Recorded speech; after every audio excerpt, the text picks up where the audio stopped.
हा व्हिडिओ बघा मित्रांनो, यामध्ये एक महिला आपल्या हक्काच्या सीटवर बसून शेंगा खात आहे. शेंगा खाणे इतपत ठीक होतं, पण ती टलकर पण तिथेच फेकत आहे. त्याही पलीकडे जाऊन ती पाण्याची बॉटल उघडते आणि तिथेच हात धुते. ते पाणी इकडे तिकडे सांडत आहे, तिथे घाण होत आहे. पण त्या बाईच्या चेहऱ्यावर ना कसली भीती आहे ना कुठला पश्चाताप आहे. अशा या बाईसारख्या काही लोकांना जाहीरपणे एक प्रश्न विचारू वाटतो की तुम्ही रेल्वेचं तिकीट काढलं म्हणजे तुम्ही रेल्वे विकत घेतली का हो? तुमच्या घरात तुमच्या सोफ्यावर बसून शेंगा खाऊन तिथल्या तिथे हात धुण्याची हिंमत होईल का तुमची?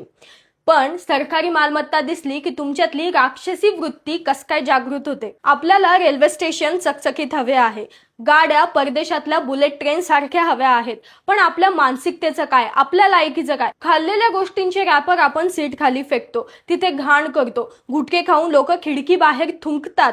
याला कुठला सिविक सेन्स म्हणायचा? साधा कॉमन सेन्स तरी हवा. अशा लोकांमुळेच आपल्या देशाची मान खरी खाली जाते. कायदा आणि सुव्यवस्था राखणं हे फक्त पोलिसांचं आणि प्रशासनाचं काम नाही. हा देश आपला पण आहे आणि त्याचं प्राथमिक कर्तव्य आपलं सुद्धा आहे. हा देश स्वच्छ ठेवण्याची पहिली जबाबदारी ही आपलीच आहे. त्यामुळे सुधरा, नाहीतर हा समाज तुम्हाला उघडं पाडल्याशिवाय राहणार नाही. जय भीम, जय संविधान, जय भारत.